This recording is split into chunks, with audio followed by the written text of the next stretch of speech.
প্রিয় শিক্ষার্থী সকল, আশা করি তোমরা সকলে ভালো আছো, সুস্থ আছো এবং নিরাপদে আছো। বিজ্ঞান পাঠশালায় তোমাদেরকে স্বাগত। আজকে সুন্দর একটি আমরা ক্লাস করতে চলেছি। ক্লাসটি পরিচালনা করবে আমার প্রিয় শিষ্যদের মধ্যে একজন, Ashfaqul Islam Ifat. Ifat Bangladesh Army International University of Science and টেকনোলজির শিক্ষার্থী। ইফাত ফ্লুইডের মোজাইক মডেলের উপরে ক্লাসটি পরিচালনা করবে। আসসালামু আলাইকুম। আমি Ashfaqul Islam Ifat, Bangladesh Army International University of Science and টেকনোলজিতে দ্বিতীয় বর্ষের শিক্ষার্থী। আমি আজকে একটি অত্যন্ত গুরুত্বপূর্ণ একটি বিষয় নিয়ে আলোচনা করতে যাচ্ছি, যেটি এইচএসসি ও অ্যাডমিশন বিষয়ে অত্যন্ত গুরুত্ব সহকারে পড়তে হয়। এমনকি এখান থেকে প্রশ্ন সবসময় চলেই আসে। এই এই বিষয়টি সম্পর্কে আমি তোমাদের বলার আগে সবার প্রথম আমি যেটি বলবো সেটি হলো, এখানে বেশ কিছু খুঁটি খুঁটি বিষয় রয়েছে, যে বিষয়গুলোকে এখানে আবার চারটি ভাগে ভাগ করা হয়। চারটি ভাগে ভাগ করার মধ্যখানে কোলেস্ট্রল, প্রোটিন, এমনকি হাইড্রোফিলিক, হাইড্রোফোবিক এই বিষয় একটি, এমনকি আরো একটি বিষয় রয়েছে যেখানে এটিকে এই যে বাই লেয়ার, এমনকি এই যে পোলার, এমনকি নন পোলার অবস্থান, এটাকেও একটি তুলনা করা হয়ে থাকে। আমরা যে বিষয়টি নিয়ে আলোচনা করব সেটির মূল মন্ত্র বা এটাকে বলা হয়ে থাকে ফ্লুইড মোজাইক মডেল। এই যে নামটি রয়েছে ফ্লুইড মোজাইক মডেল, এই নামটির সাথে একটি সামঞ্জস্যপূর্ণ আমরা দেখতে পাই যে মোজাইক বলতে আমরা যে বিষয়টি আমাদের মাথায় সর্বপ্রথম আসে, একটি মেঝেতে আমরা যখন দেখি যে মেঝেতে মোজাইক বলতে আমরা দেখতে পাই বিভিন্ন রকমের পাথরের সমারোহ। কিন্তু এই মোজাইক মডেল এখানে বলা হয়েছে কারণ আমরা যদি কোষের একটি মডেল দেখি, এবং সেই কোষের মডেলের ভিতরে সবচেয়ে গ্রহণযোগ্য যে মডেলটি, যেটি নিকলসন ও সিঙ্গার দ্বারা 1972 তে এটি আবিষ্কৃত হয়ে থাকে, এমনকি এটিকে সামুদ্রিক শৈবালের সাথে তুলনা করা হয়, যে মডেলটিকে আমরা আইসবার্গ মডেলও বলে থাকি। আমি তোমাদেরকে মনে করে দিতে চাই, ফ্লুইড মোজাইক মডেল এর অপর আরেকটি নামও রয়েছে, যাকে আইসবার্গ মডেল বলা হয়। আইসবার্গ মডেল, এই ফ্লুইড মোজাইক মডেলে আমরা দেখতে পাচ্ছি বন্ধুরা, এখানে একটি মাথা রয়েছে, এখানে একটি মাথা রয়েছে, এখানে মধ্যখানে লেজ রয়েছে। এই যে মাথা রয়েছে, এই মাথাগুলোকে পোলার হেড বলা হয়। এমনকি এই যে মাঝখানে আমরা যে অবস্থানটুকু দেখতে পাচ্ছি, এটাকে বলা হয় নন পোলার।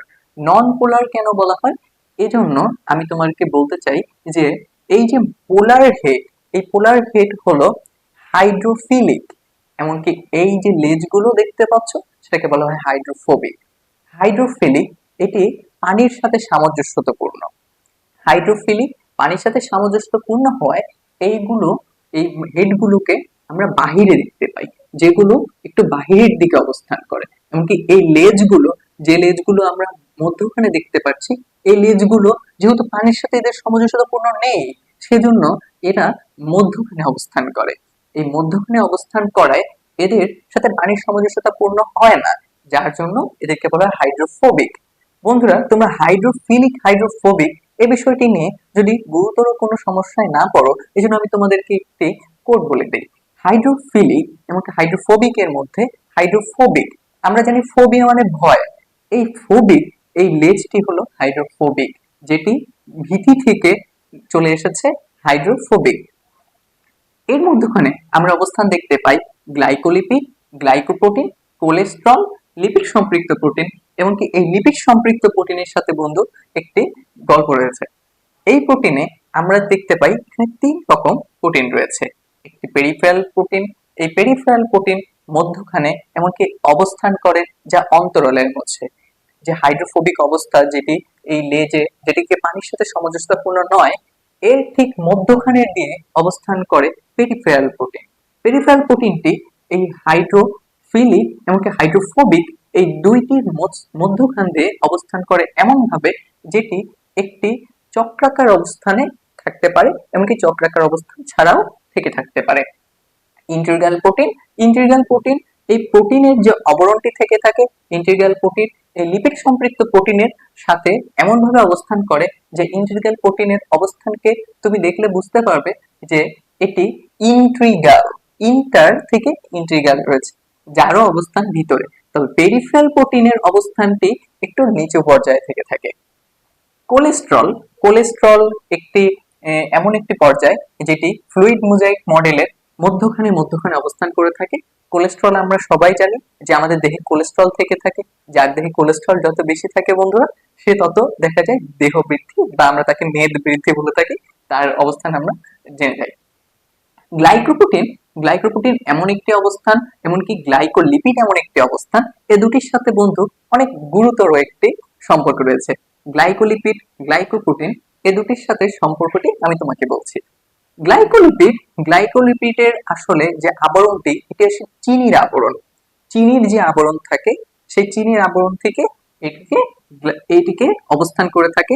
এটিকে কার্বনেট দ্বারা, আমরা যখন কার্বনেটের সাথে আমরা এই ফ্লুইড মোজাইক মডেলের যে অবস্থানটি দেখতে পাচ্ছি, কার্বনেটের সাথে যখন আমাদের এই মোজাইক মডেলের কোনো একটি অবস্থায়, যখন সেই অবস্থাটি এমনভাবে ধার্য হয় যে অবস্থায় কার্বনেট তা বিক্রিয়া করার মাধ্যমে তার লিপিড প্রোটিনের সাথে সামঞ্জস্যতা করে, তখন তা গ্লাইকোলিপিডে পরিণত হয়। এমনকি গ্লাইকোলিপিডের পরবর্তী অবস্থানে আমরা যে পরবর্তী অবস্থানটি পাই, যা প্রোটিনের সাথে সামঞ্জস্যতাপূর্ণ হয়ে থাকে। গ্লাইকোলিপিডের সাথে প্রোটিনের যখন একটি সামঞ্জস্যতা হয়ে থাকে, তার বিক্রিয়ার পরে আমরা পাই গ্লাইকোপ্রোটিন। কোলেস্ট্রলের অবস্থান আমি তোমাদেরকে বন্ধুরা আগেই বললাম। এমনকি সম্পৃক্ত লিপিড, সেটি সম্পর্কে আমি তোমাদেরকে বলছি যে প্রোটিন সম্পৃক্ত লিপিড। আমি তোমাদেরকে বলবো যে প্রোটিনের সাথে সম্পর্ক বা প্রোটিনের সাথে রয়ে থাকে যে লিপিড, সেটি প্রোটিন সম্পৃক্ত লিপিড। বন্ধুরা, আমি আশা করছি তোমাদের অনেকটা ক্লিয়ার হয়েছে। এমনকি তোমাদেরকে যদি আরো একটি বিষয় সম্পর্কে তোমাদের বলে দেই, এই যে কোষের ভিতরে যে অবস্থানটি রয়েছে, কোষের ভিতরে যে অবস্থান, কোষ প্রাচীর, এমনকি কোষের প্রথম অবস্থান, প্রথম স্তর, দ্বিতীয় স্তর, তৃতীয় স্তর, এই প্রতিটি স্তরের মধ্যেই কিন্তু এই ফ্লুইড মোজাইক মডেল অবস্থান করে থাকে। ফ্লুইড মোজাইক মডেলের আরেকটি নাম রয়েছে আইসবার্গ মডেল। আবারও আমি তোমাদেরকে মনে করিয়ে দিলাম। এমনকি তোমরা বিজ্ঞান পাঠশালার সাথে তোমরা যুক্ত থাকো, যাতে তোমরা এরকম আরো অনেক আপডেটেড অনেক ভিডিও পেতে থাকো। এমনকি তোমরা যাতে পরবর্তীতে তোমরা আরো আলোচনার সাথে তোমরা যদি কোনো কিছু না বুঝতে পারো, বা কোনো জায়গায় যদি তোমাদের বুঝতে অসুবিধা হয়, যেখানে তোমাদের সমস্যা হবে, তোমরা লাইক বা কমেন্ট দিয়ে তোমরা জানতে পারো। এমনকি আমরা তোমাদের সহায়তা করতে চাবো। অবশ্যই ক্লাসে তোমাদেরকে ভালো লেগেছে। যদি ক্লাসে তোমাদের ভালো লেগে থাকে, তাহলে অবশ্যই একটি লাইক, সাবস্ক্রাইব ও কমেন্টের মাধ্যমে বিজ্ঞান পাঠশালা চ্যানেলটিকে উৎসাহিত করবে। ধন্যবাদ সকলকে।